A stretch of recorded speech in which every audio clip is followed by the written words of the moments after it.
Naturmen. Och vi har skördat vetet. Och vi har skördat vetet. Vi har sågat citronerna. Vi har sågat citronerna. Och pressat oliverna. Och pressat oliverna. Och hela världen känner till vår jord. Och hela världen känner till vår jord. Leve, leve, leve Palestina. Leve, leve, leve Palestina. Leve Palestina och krossa sionismen. Leve Palestina och krossa sionismen. Och vi har kastat stenar på. Och vi har kastat stenar på. Soldater och poliser. Soldater och poliser. Vi har skjutit raketer. Och vi har skjutit raketer. Mot våra fiender. Mot våra fiender. Och hela världen känner till vår kamp. Och hela världen känner till vår kamp. Leve, leve, leve Palestina.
Leve, leve, leve Palestina. Leve Palestina och krossa sionismen. Leve Palestina och krossa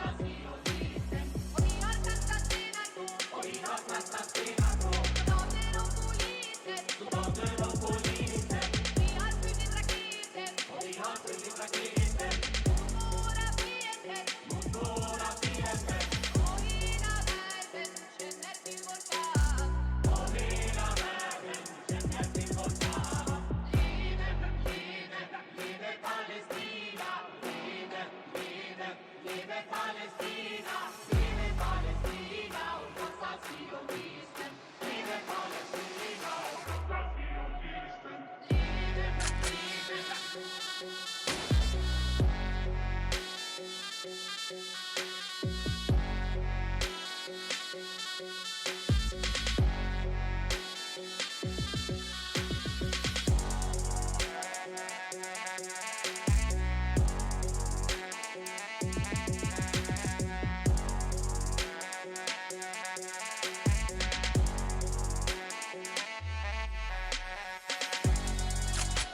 You probably didn't even hate the Jews. That was just the meth making you crazy, dog.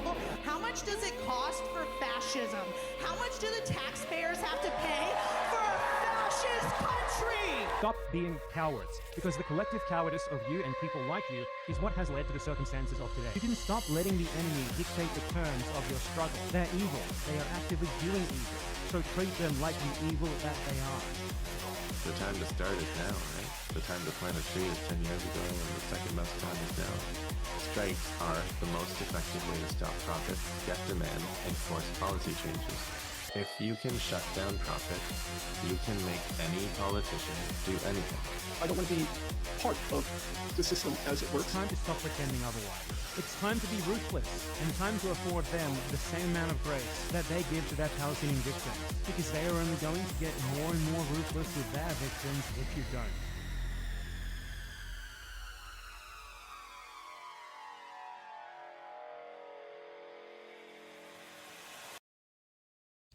Hello, what's going on?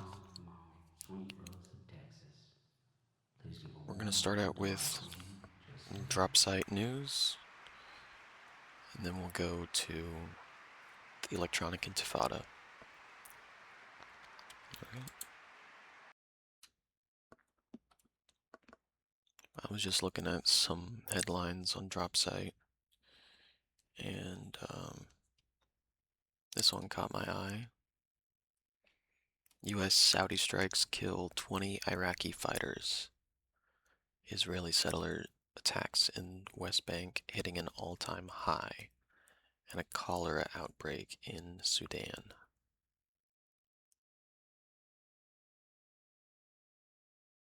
Israeli Prime Minister Benjamin Netanyahu visits U.S. President Donald Trump. He can just walk freely in the United States. It's crazy.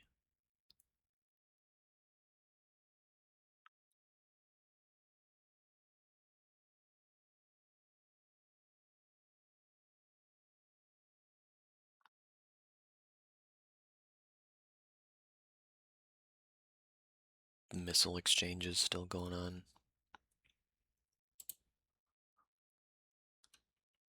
And I thought this was interesting. Democrats are divided on data centers.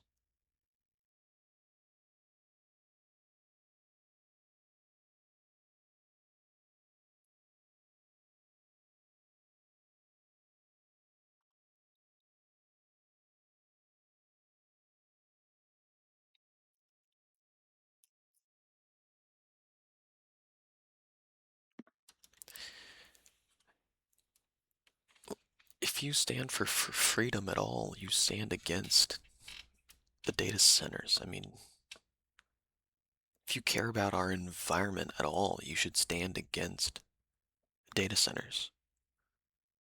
If you care about your community at all, you should be against data centers.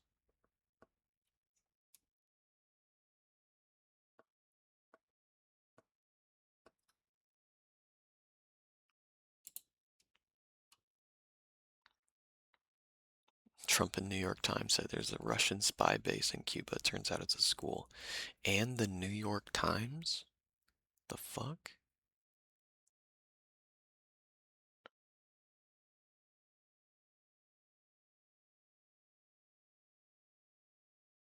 I can't tell if that's a birdhouse or a watchtower.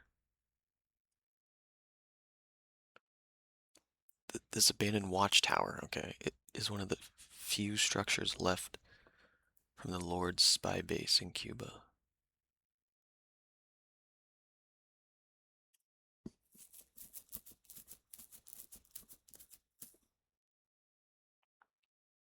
Threatening tariffs on any country that ships fuel to Cuba, bro.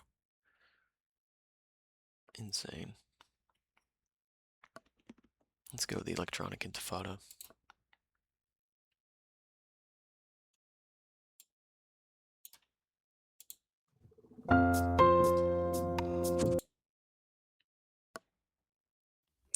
Hello and welcome back to the Electronic Intifada's live stream for Thursday, July 30th. Thank you for tuning in. I'm Nora Barrows-Friedman here with my colleagues John Elmer and Tamara Nassar.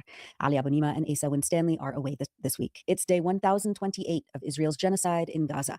Coming up, lawyer Craig Mokhiber will examine the political nature of the escalating attack on the International Criminal Court and on prospects for accountability for Israel's genocide. We'll also talk about his latest article challenging the constant demand that Palestinians and their supporters affirm, quote, Israel's right to exist. Later on in the show, John will report on the battle damage at U.S. bases across West Asia that has been revealed by satellite imagery following the latest exchange of fire between Iran and the U.S., and Yemeni forces blockade the Red Sea and target Saudi oil infrastructure. Spoiler alert, Israel does not have the right to exist. And just a quick note, after today's show, we'll take a 2-week break, returning for a regularly scheduled live stream on August 20th. And of course, all of our coverage will continue. 2-week break. Okay. On electronicintifada.net. But first, let's take a look at the news. Here's a brief summary of some of the latest developments this week in Palestine and Lebanon. Israel is escalating its attacks on Palestinians as the so-called Yellow Line pushes west, expanding the death zone in Gaza, and as Israeli lynch mobs and soldiers enact pogroms in the West Bank with absolute impunity. Israeli warplanes struck a tent sheltering displaced people in the Mawasi area of Khan Yunis earlier in the morning on Thursday, according to local reports. 2 Palestinians, one of them a child, and several wounded individuals arrived at Al-Aqsa Martyrs Hospital, medical sources told the Wafa news agency. In a separate strike, Israel killed a child and wounded several others in an attack on a residential apartment in central Gaza. The victims were also transferred to Al-Aqsa Martyrs Hospital in Deir Balah. Sources said that 6 Palestinians were wounded, one critically, when Israeli warplanes targeted an apartment building near Al-Mamuniya school in the Rimal neighborhood west of Gaza City. On Wednesday evening in Gaza, Israel killed 2 Palestinians in separate drone strikes, according to the local Wafa news agency. An Israeli drone targeted an intersection in the Rimal neighborhood of Gaza City, killing 1 and injuring several others. And medical sources at Nasser Medical Complex in Khan Yunis confirmed that 1 person was killed and others were injured in an Israeli drone strike in the Mawasi area. Israel also carried out a strike on the Shati, or beach refugee camp west of Gaza City, destroying residential buildings. The Cradle posted a video of an enormous explosion on a family's home. At least 1 Palestinian was killed and 22 were wounded in an Israeli attack on a phone charging point in the middle of the Balata market in the Nuseirat refugee camp in central Gaza on Tuesday. Also, Israeli soldiers shot a man in the back in the northern city of Beit Lahia in an area close to the so-called Yellow Line. Reporter Mahmoud Sobeh filmed paramedics attending to the victim and loading him into the ambulance. The Anadolu news agency reported that Israeli military vehicles opened fire on a camp for displaced people east of Deir Balah in central Gaza, injuring 3 Palestinians, and 5 were injured by Israeli military gunfire targeting a separate displacement camp west of Khan Yunis. Also on Tuesday, Israel targeted the Dar al-Muqattaqin mosque in Gaza City. Filmmaker Osama Alashi filmed the moment of the attack. A correspondent for Anadolu reported that Israeli fighter jets struck the mosque, which is located near the YMCA in central Gaza City, completely destroying the building. The strike also destroyed tents housing displaced families and caused extensive damage to nearby homes and civilian property. According to Anadolu, hundreds of Palestinians were left without shelter following the attack amid widespread destruction in the area. Gaza's Ministry of Endowments stated that almost all of Gaza's 1,275 mosques have been either completely destroyed or damaged in the last nearly 3 years of Israel's genocide. On Monday, Israel killed a Palestinian in a drone strike near the Hira Mosque in the northern city of Jabalia, and another person identified as Mohammed Islim was killed south of Deir Balah in central Gaza in a separate strike. Even if it was only the mosques being wiped out, it would still be genocide. Israel assassinated It would still be ethnic cleansing. Ranking civil police and security personnel over the weekend.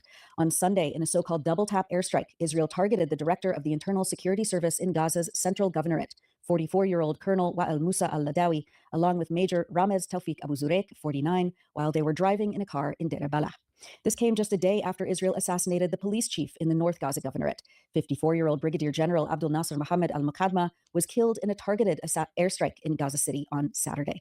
Gaza's Interior Ministry said that these assassinations represent, quote, a deliberate continuation by the occupation to target key components of police operations with the aim of spreading chaos in the Gaza Strip. Since the so-called ceasefire agreement came into effect in October 2025, 55 police commanders, officers, and personnel have been killed in direct attacks by the Israeli occupation army, targeting police headquarters, patrols, vehicles, and personnel. Also on Saturday, local reports said an Israeli attack in the Zaytun neighborhood of Gaza City killed a man, Suhail Haji, and 2 Palestinians, Amr Manar Abu al-Rish and Najla al-Sharif, were killed in an Israeli drone strike on the roof of a house in Khan Yunis. 1 Palestinian was killed and others were wounded in an Israeli drone attack on a tent for displaced persons in the Mawasi area of Khan Yunis. Reports of Israeli shelling and shooting resulting in injuries in areas in and around the Nuseirat refugee camp were also recorded by local media on Saturday. The Israeli army used drones to bomb an area just outside the gates of Al-Aqsa Martyrs Hospital in Deir Balah.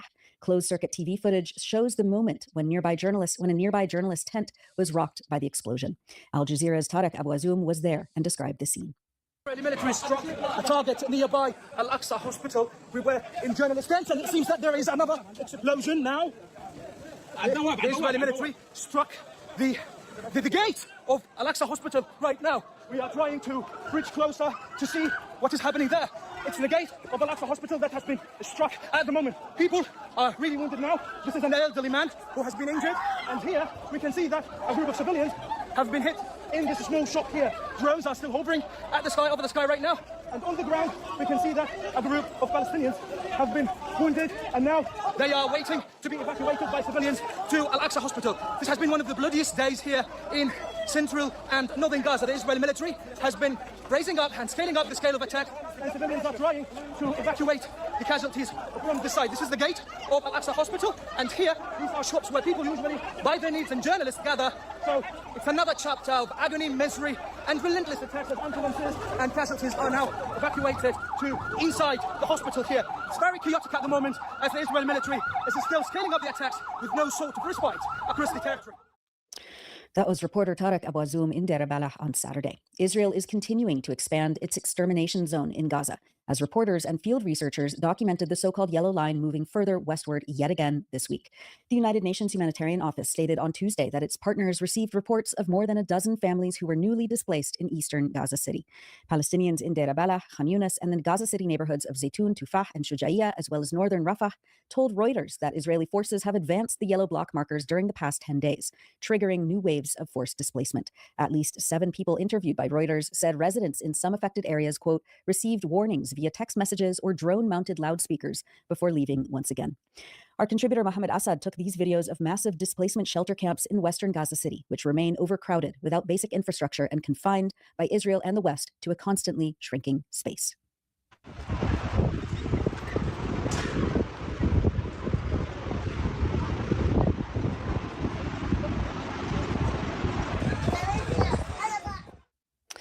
Turning to the occupied West Bank, 4 Palestinians were killed on Friday, July 24th, in a rampage by Jewish Israeli settlers and soldiers in the village of Tel, near Nablus in the north.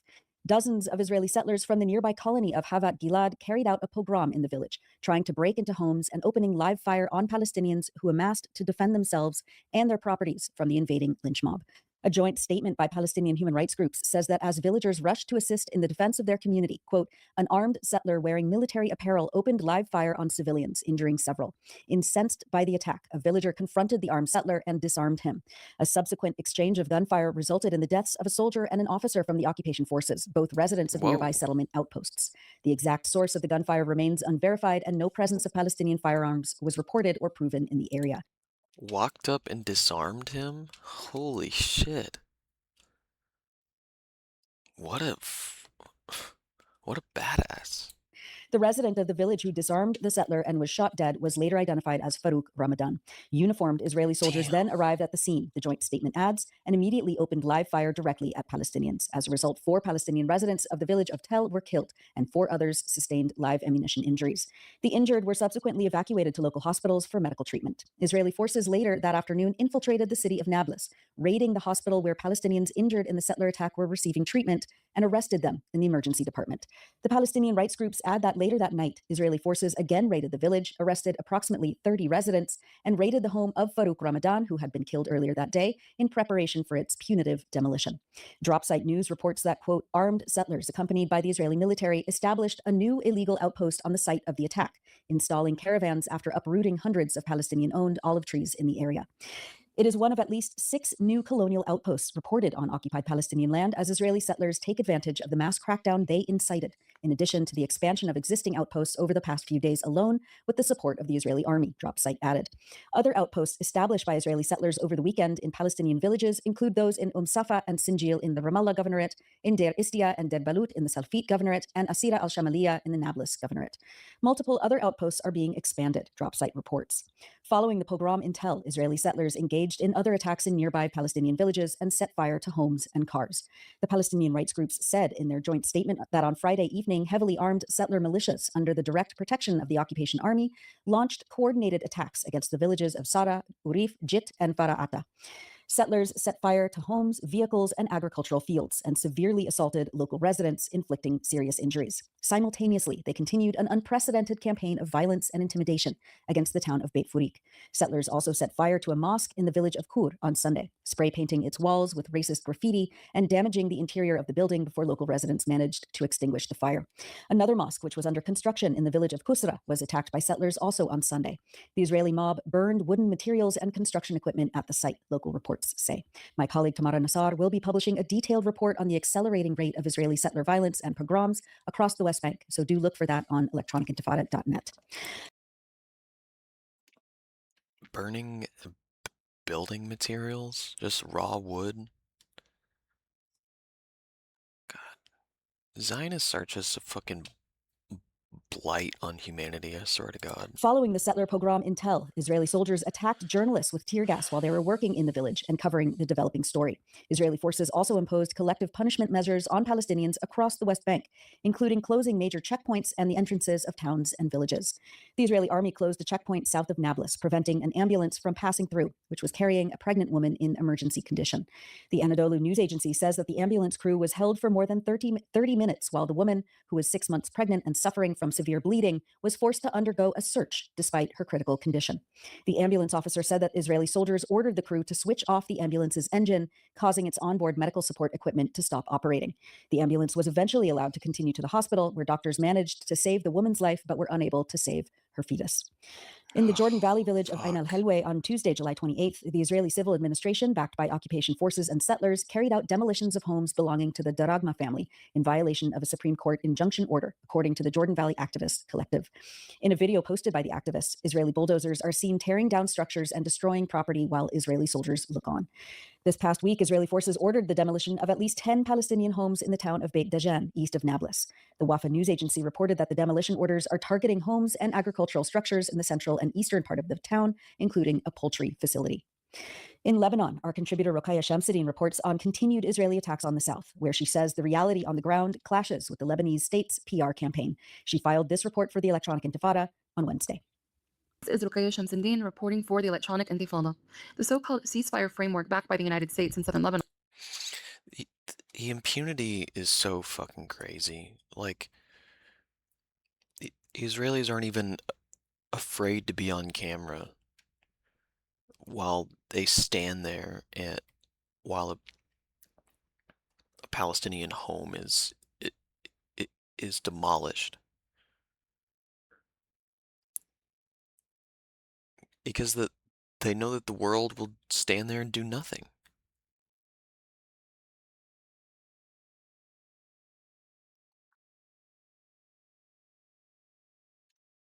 All right, let's go to the resistance report.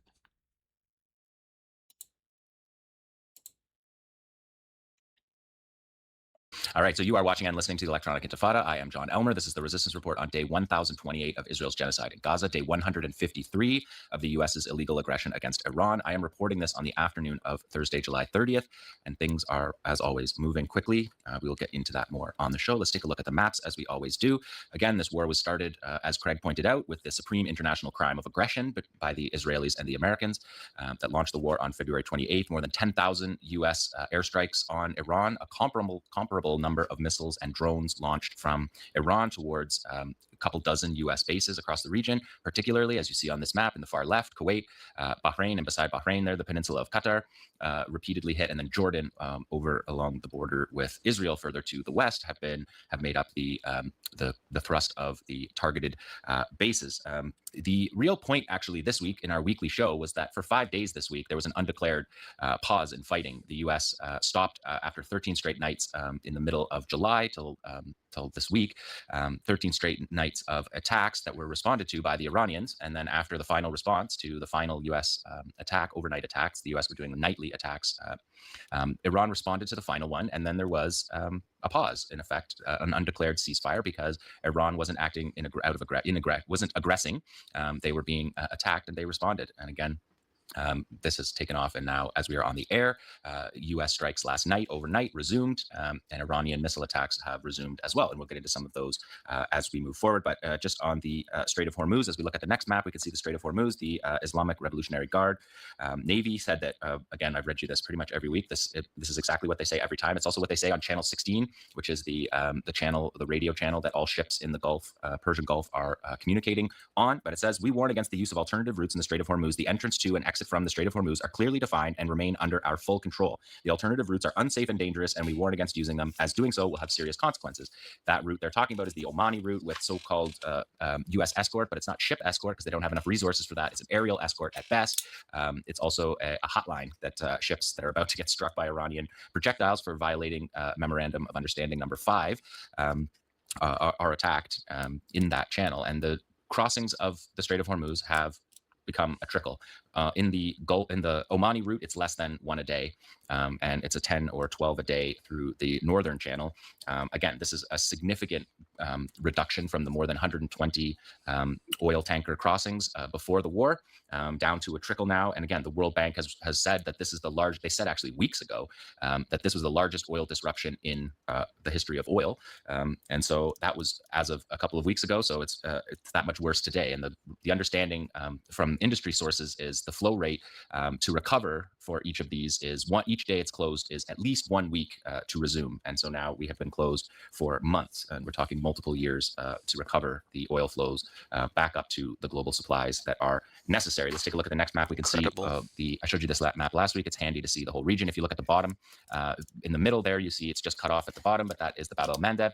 That is the strait into the Red Sea that is being blockaded by the Yemenis. We'll get to the Yemeni front a little bit later, but just to show you that. And then you can see here clearly the U.S. base architecture throughout the Middle East that has been targeted. And again, primarily being targeted in Jordan, Kuwait, Bahrain, and Qatar. Saudi Arabia is apparently not allowing their air bases to be used in the same way for attacks. And so they have been largely spared from this round of fighting. At least we'll see how long that holds up. Now let's take a look at this missile stockpiles, because I'll just say it straight up from the New York Times. We don't quote from the New York Times very often, but they put it pretty concisely here when they said Trump has set aside, at least for now, plans to sharply escalate American military assault against Iran, with particular concern that intensifying the war could dangerously drain the Pentagon's already diminished stockpile of Patriot and THAAD anti-missile interceptors across the Middle East. General Dan Kane, the chairman of the Joint Chiefs of Staff, has cautioned privately that resuming major combat operations against Iran was doable, but that it would be So someone on TikTok tried to tell me that the United States was not depleted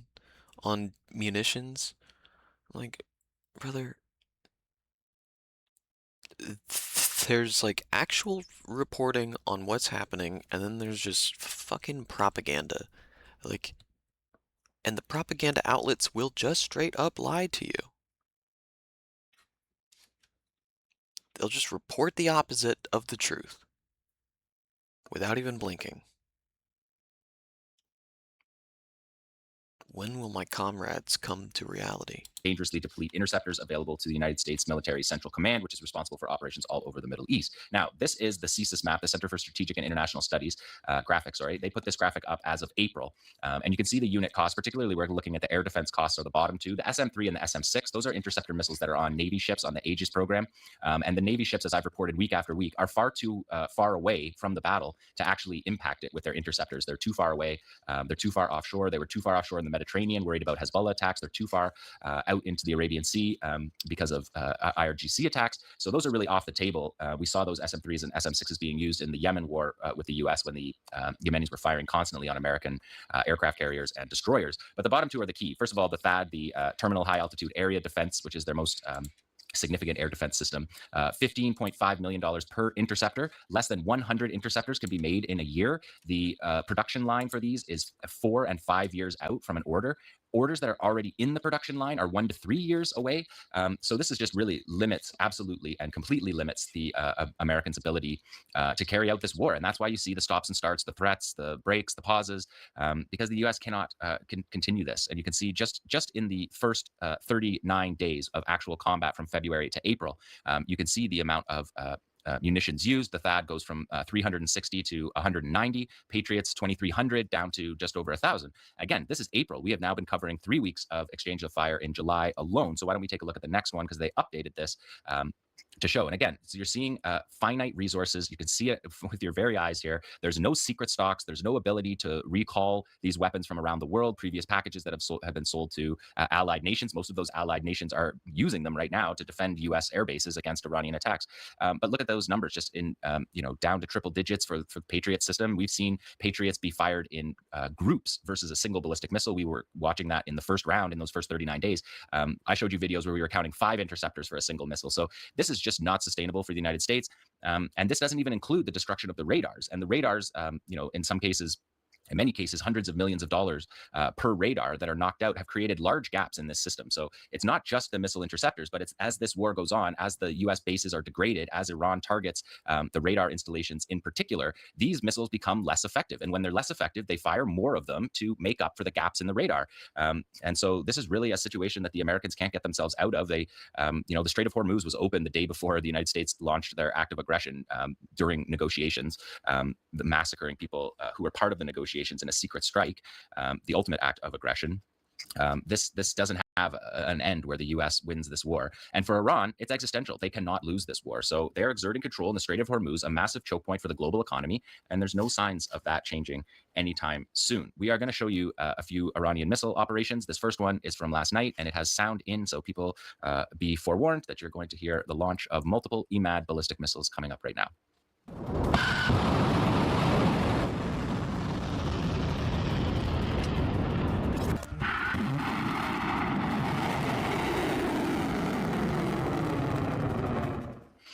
So that is an EMAD liquid fuel ballistic missile traveling at 8,600 miles per hour. As Trump pointed out today, he seemed really impressed by that. He said that they intercepted everything fired at Jordan.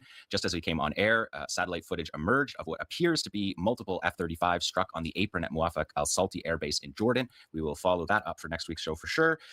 But again, the EMAD has a maneuverable re-entry vehicle. It is very difficult to intercept. It is why they fire multiple at each one, and has a 750 kilogram warhead, which means that when it strikes, it does very considerable damage. Let's look at the next strikes. These were from earlier in the week, just before the pause. Here we're seeing the launch of a series of Fatah 110s, Zulfiqar. There you see a wave of them launched all at once. The IRGC said this was the 27th wave launched, they said, against a devastating attack against the American base at Al-Azraq, that is Muwafaq al-Salti Air Base, causing significant damage to several fighter jets and killing and injuring a number of American soldiers by destroying their military base housing.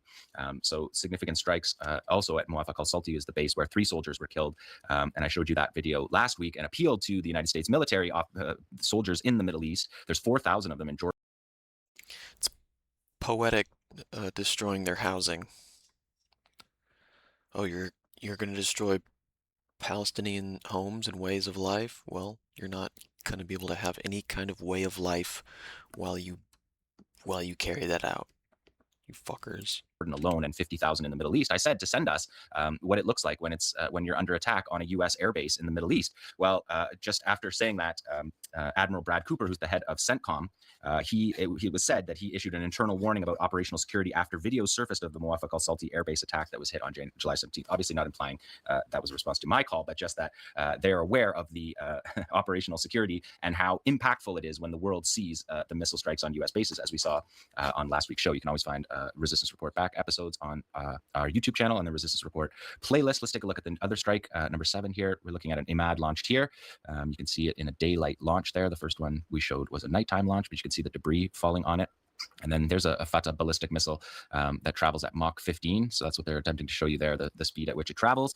And that was launched in that last raid. Then you're going to see a group after this of Khyber Sheikhan and Zulfiqars and Fatah 110s. Those are the solid fuel missiles that they use. You can see there with the opaque white colored smoke, that exhaust smoke from the missile to give you a sense of the solid fuel. And again, the solid fuel can be fired in less than 10 minutes. They can be deployed, road deployed. They can be missile silo deployed. Here's Shahed drones, again, that have been pinpoint accurate and striking bases across the region, particularly just across the Gulf, where all the states that are being targeted. That's a Shahed 101 that you're seeing going up there at the end. Let's take a look at number 8. We've got some more drones here from the 27th wave. And again, the 27th wave targeted air bases in Jordan and Kuwait. And you can see the Shahed 136 here be launched off the rack launchers there. You'll see them as they get closer. This is a drone swarm that's being launched simultaneously. And you can see the racks. These next 2 ones, you can really see it better there. And that's how simple it is to launch these Shahed drones. You can see the rocket booster is what falls off there as it flies after the rocket boost there. It drops off the rocket booster to reduce its weight. And these have been obviously a devastating weapon throughout this war. Let's take a look at number 9, because again, I always want to bring in the fact that it's not just the IRGC that's fighting. It's also the Iranian armed forces themselves, the Iranian army, the Artesh. This is an operation on Camp Buring, Camp Doha, and Camp Arifjan in Kuwait. And you can see them launching their Arash-2 long-range drones there, effectively a cross between a drone and a cruise missile that were designed specifically for targeting Israel. And they have announced 25 phases, so 27 phases for the IRGC, plus what happened today. And 25 for the Army. That's how they are doing their accounting. And again, a phase for the Army is not a single launch. It's that whole series of launches. And a wave for the IRGC is not a single barrage. Sometimes a wave can last many hours and include many dozens of munitions fired at various targets. But that is how they are classifying their operations so far. Let's take a look at some battle damage assessment, because we're really starting to get these put together. Let's look at number 10. We can see the before and after on the Kuwaiti air base of Ali al-Salam. You can see the containerized base housing here. Again, I showed you this last week when it was destroyed at Muwafaq al-Salti, and also at Tower 22, the American base on the border between Jordan, Syria, and Iraq.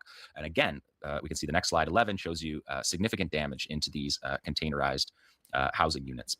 We can see the after shot here from number 11.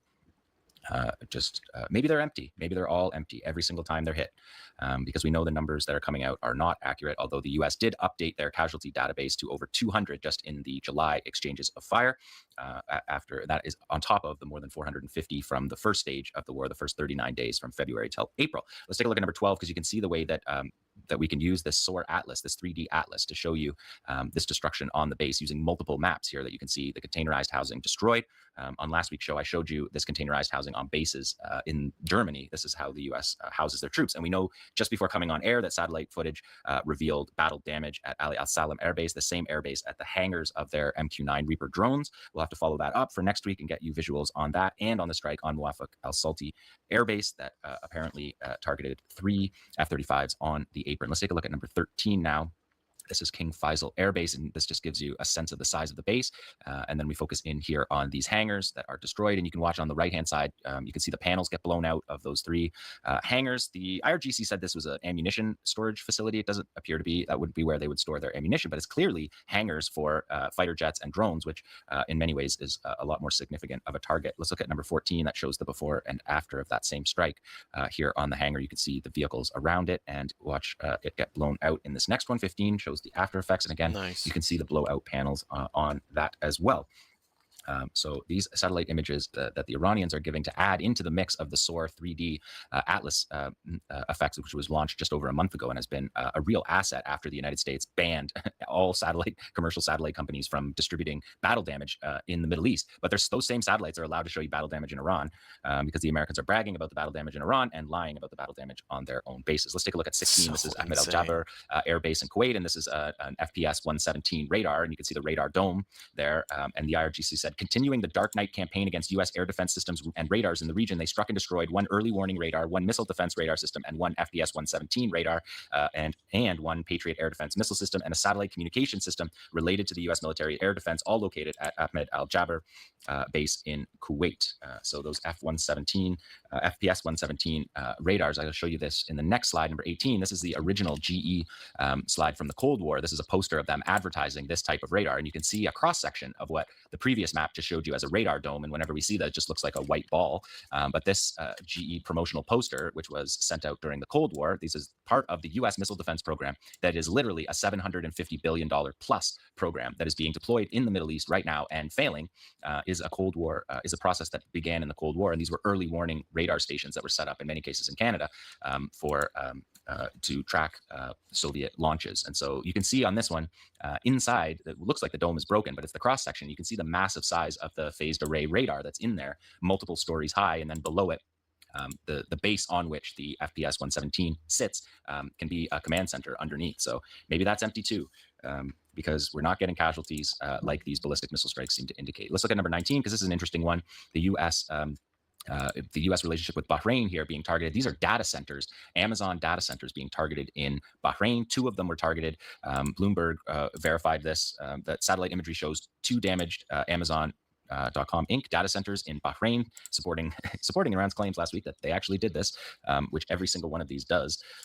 The significant damage to the 2 data centers in the towns of Zalak and Ashkar, alleging that they were targeted because of Amazon support for U.S. military operations. ACLED, the Armed Conflict Location and Event Data Organization, reported on July 24th Iranian forces fired projectiles and hit Amazon's data center in Zalak following an earlier attack on 22 July. The Bahrain telecommunications company RJR data center in Askar, which hosts AWS cloud infrastructure, was struck on the 18th and the 21st. So repeated strikes on this cloud and Amazon data center infrastructure that you can see here clearly being targeted in this SOAR Atlas map.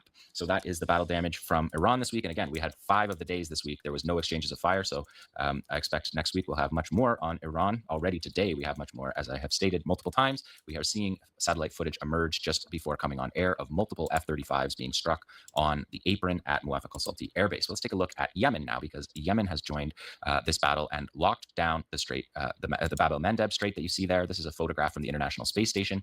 You can see the strait running off the Yemeni coast. And again, where Ansar Allah and the Yemeni armed forces are strongest is along that border in the country. So they have overwatch over the strait, and they have turned back dozens of Saudi vessels. And the key to this is that Saudi has a pipeline that runs to Yanbu, which is just up in the Red Sea. And that pipeline was supposed to be a way to bypass the Strait of Hormuz with 4 to 6 million barrels a day, probably on the lower end of that. I think the higher end is the wish casting. But in any case, several millions of barrels, in addition to the Strait of Hormuz, being taken off the oil market globally. And the Iranians are backing this. The head of the Quds Force said that lifting the 11-year blockade on Yemen is a legitimate and humanitarian demand for the oppressed people of that country of Yemen. General Ismail Khani said lifting the 11-year blockade is necessary. And the other thing that's interesting about this is the fact that the Saudi ships are very large crude carriers that are being loaded at Yanbu, and they're loaded too heavy. They're too deep to go through the Suez Canal. And so they're essentially, they either have to go with a lower flow rate, multiple ships, whatever the oil equivalent of roll on, roll off, they have to put it on a ship in Yanbu, take it to the edge of the Suez Canal, unload it onto a different ship, send that ship through, unload the other half onto another ship, send that ship through, get through the Suez, and then reload them. This is just something that is a really impactful blockade on the strait. And some people might ask, how did this begin? Other than the fact that Saudi has blockaded Yemen for the past 11 years, a deadly blockade, a humanitarian catastrophe that has been said many times by all humanitarian organizations, the United Nations, everyone involved in humanitarian work has called this a catastrophe for more than a decade, and no one does anything about it. But the Yemeni resistance is deciding to do something about it at this time, when the deal between Iran and the U.S. says that there will be a halt to aggression in all countries of the Axis. So Yemen getting in on this. But what started this latest round, I'm going to show you this with audio in. This is a missile strike by Saudi Arabia on Sana'a, the international airport in Yemen, in an attempt to block an Iranian plane from landing, a blockade of the airport also in addition to the seaport. So here's a report by Yemeni television that was shown by Tasneem, the Iranian news channel. But this is Yemeni reporters who are watching these strikes. And there's going to be audio again in. You're going to hear explosions in this next round. Let's go to number 30B.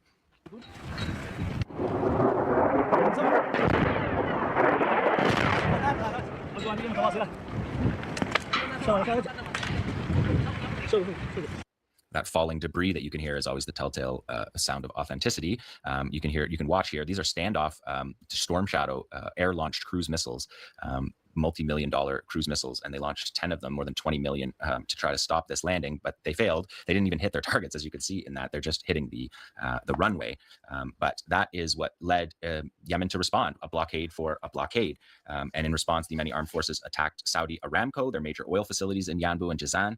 And you can see that in the next slide. They responded immediately, and you can see here from NASA fire tracking satellites, again using the SOAR Atlas, 3D Atlas. You can see what targets here, oil depots. It could be a lot worse. They could target the physical refinery as well. I think these are just the opening shots, but the main export artery for Saudi Arabia through Yanbu is under attack as a result of that first video that I showed you. If we look at 32, we can see the UK Maritime Transportation Organization, trade operation, run by the UK Navy. You can see this is a ship, a Saudi very large crude carrier being turned around. The notice from the UK MTO says, has received a report of suspicious activity. The master of a tanker has reported hearing an explosion while transiting the southern Red Sea. The report confirms that the crew and the vessel are safe. No environmental damage has been reported. The vessels are advised to transit with caution, but that vessel turned around, like several dozen others have turned around so as not to be fired on by the blockade that is being enforced by the Yemenis. And also this week, if we take a look at 33, you could see the Yemeni armed forces here downing Bayraktar Raider drone, the Akinja, which is a strategic $30 million plus high altitude, long range drone.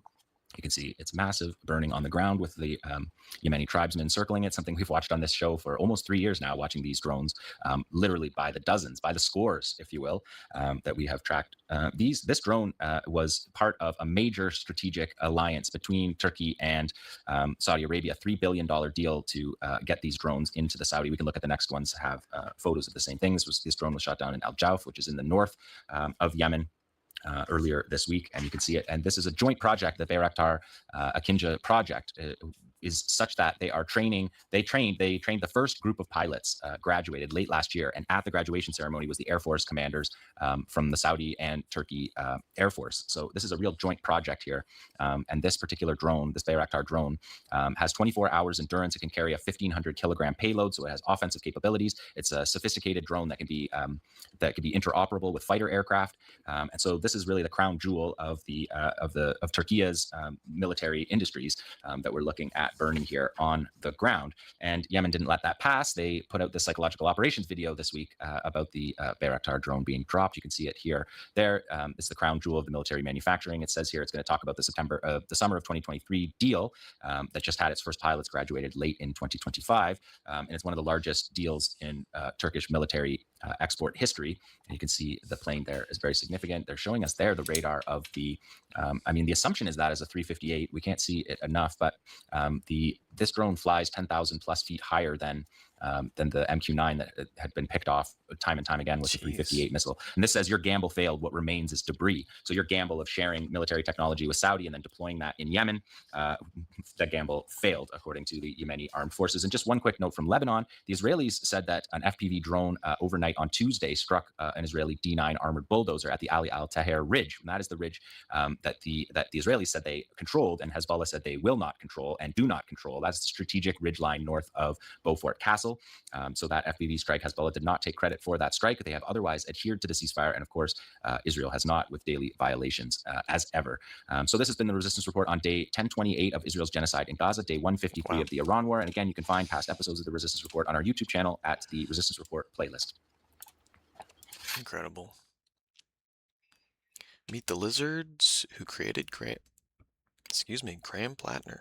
So there's this absurd interview with the fight agency people who scouted and recruited Graham Plattner and stuff that I wanted to cover around 2 months ago, I think, when it first came out, but I never got around to doing it. And since then, Plattner sort of got outed as being a rapist and everything. So unfortunately, it only looks like I'm looking at this in retrospect, but I did see it before that, and I really wanted to cover it because you have people who are barely functional, basically. Like, when you see them, you will understand what I mean.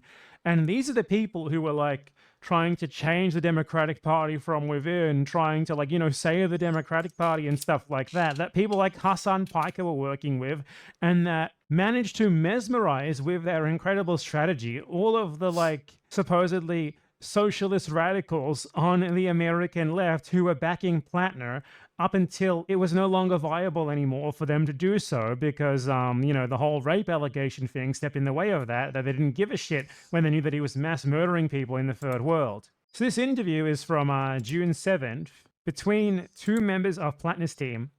Here they are. And a Wall Street Journal interviewer. And they're straight up fucking lizards, man. I don't know how else to describe it. Like, these people...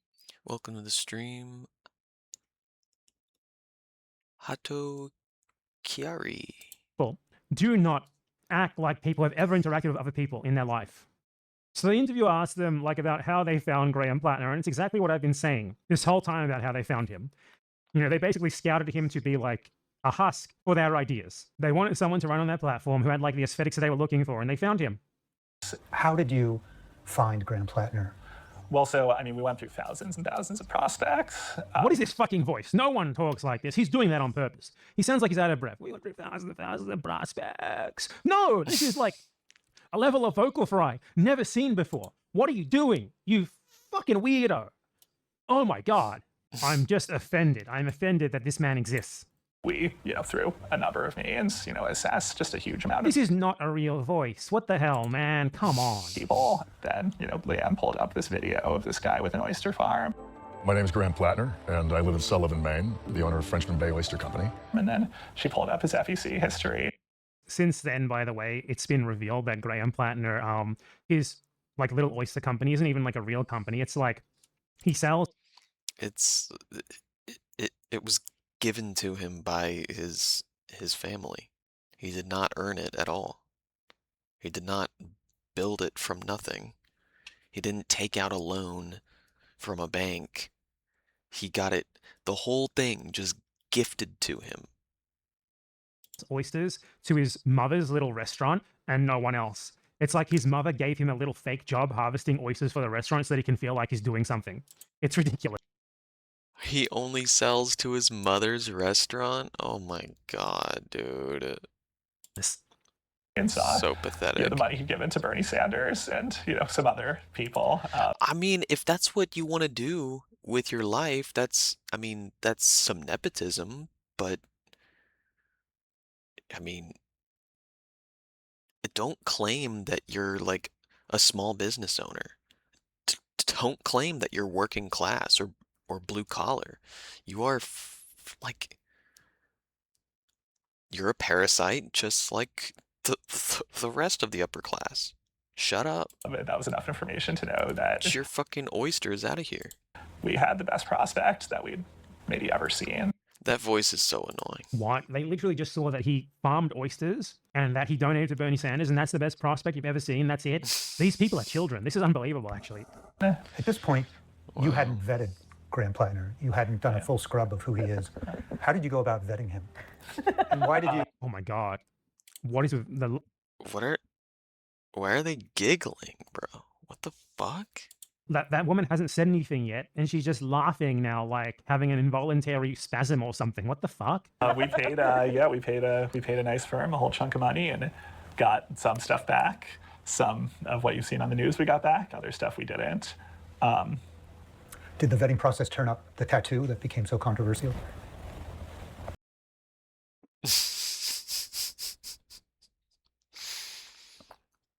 In all that vetting, did you discover that he was in fact a Nazi? No. That's a lie. The Reddit? That's a lie. Well, if they are telling the truth, you wasted your fucking money. Posts, did that turn up in the vetting process? Oh my god, dude, they're children.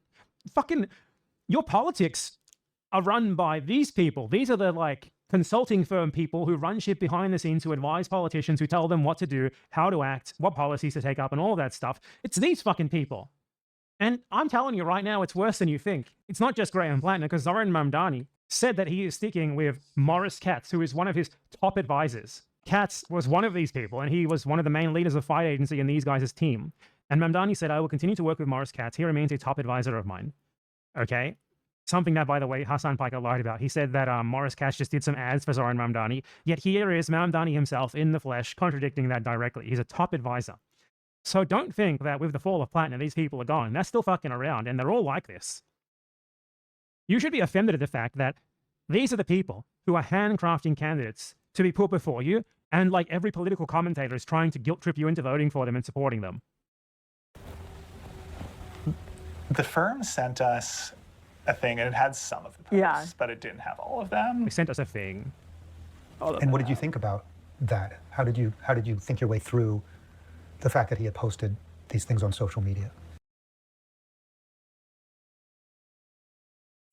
You already know the answer to that. We didn't. Where's your fucking badge, you pigs? We go hard for Palestine. We escalate for Palestine. We fight for Palestine. We give it everything we got. We do not work with the police. We do not point people out to the police. We do not lay hands on our comrades. When we go hard for our people, you ain't staying out the way. If you ain't with it,